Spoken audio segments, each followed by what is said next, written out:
Trump প্রশাসনের শীর্ষ কর্মকর্তার সঙ্গে তারেক রহমানের টেলি বৈঠক, কি কথা হলো? ডোনাল্ড ট্রাম্প প্রশাসনের শীর্ষ একজন কর্মকর্তার সঙ্গে বিএনপি চেয়ারম্যান তারেক রহমানের টেলি বৈঠক অনুষ্ঠিত হয়েছে। শুক্রবার সকাল 9টায় গুরুত্বপূর্ণ এই টেলি বৈঠকটি অনুষ্ঠিত হয়। বৈঠকটি আধা ঘন্টা ধরে চলে। ট্রাম্প প্রশাসনের শীর্ষ ওই কর্মকর্তা হলেন জেমিসন গ্রিয়ার। জানা গেছে, বৈঠকের শুরুটা ছিল অনেকটা নাটকীয়। এতে ট্রেড নেগোসিয়েশনের নানা বিষয় আলোচনায় উঠে আসে। গ্রিয়ার জানতে চান, এই ট্রেড নেগোসিয়েশনে তারেক রহমানের অবস্থান কি, বিশেষ করে বাংলাদেশ সরকারের পক্ষ থেকে যে আলোচনা হয়েছে তা নিয়ে তার মনোভাব কি। এ সময় তারেক রহমান স্পষ্ট করে বলেন, সরকার যে নেগোসিয়েশন করেছে তাতে আমাদের সম্মতি রয়েছে। সরকার যেভাবে আলোচনা এগিয়ে নিয়েছে তাতে আমাদের কোনো দ্বিমত বা আপত্তি নেই। বিএনপি চেয়ারম্যানের পররাষ্ট্র বিষয়ক উপদেষ্টা হুমায়ুন কবির এই টেলি বৈঠকের খবর নিশ্চিত করেছেন, তবে তিনি বিস্তারিত বলতে রাজি হননি। ওয়াকিবহাল কূটনীতিকরা বলছেন, বৈঠকটির বিশেষ তাৎপর্য রয়েছে।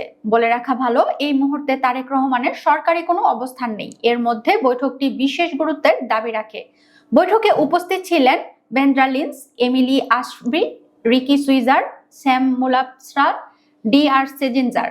উল্লেখ্য, গত বছর যুক্তরাষ্ট্রের ন্যাশনাল প্রেয়ার ব্রেকফাস্টে বিএনপির চেয়ারম্যান তারেক রহমান সহ 3 জনকে আমন্ত্রণ জানানো হয়েছে। ওই অনুষ্ঠানে উপস্থিত ছিলেন নবনির্বাচিত মার্কিন প্রেসিডেন্ট ডোনাল্ড ট্রাম্প। আমন্ত্রণ পাওয়া অন্য 2 জন হলেন বিএনপির মহাসচিব মির্জা ফখরুল ইসলাম আলমগীর এবং চেয়ারপারসনের ফরেন অ্যাফেয়ার্স অ্যাডভাইজারি কমিটির সদস্য আমির খসরু মাহমুদ চৌধুরী। প্রতি বছর ফেব্রুয়ারির প্রথম বৃহস্পতিবার ওয়াশিংটন ডিসিতে মার্কিন কংগ্রেসের নেতৃত্বে জাতীয় প্রার্থনা প্রাতরাশ বা ন্যাশনাল প্রেয়ার ব্রেকফাস্ট অনুষ্ঠিত হয়। বার্ষিক অনুষ্ঠানটি প্রথমে প্রেসিডেন্সিয়াল প্রেয়ার ব্রেকফাস্ট নামে পরিচিত ছিল। 1970 সালে এর নামকরণ হয় ন্যাশনাল প্রেয়ার ব্রেকফাস্ট। এই ইভেন্টে প্রার্থনা, রাজনীতি এবং ব্যবসা সহ সমসাময়িক গুরুত্বপূর্ণ বিষয় উঠে আসে। তাই এতে যোগদান মার্কিন প্রেসিডেন্টের জন্য একটি প্রধান বিষয়। প্রথমবারের মতো 1953 সালে দেশটির প্রেসিডেন্ট ডোয়াইট ডি আইজেনহাওয়ার এই অনুষ্ঠানে যোগ দেন। যুক্তরাষ্ট্রের ন্যাশনাল প্রেয়ার ব্রেকফাস্ট অনুষ্ঠানে অংশগ্রহণ করেছেন বিএনপির মহাসচিব মির্জা ফখরুল ইসলাম আলমগীর, স্থায়ী কমিটির সদস্য আমির খসরু মাহমুদ চৌধুরী এবং ব্যারিস্টার জাইমা রহমান।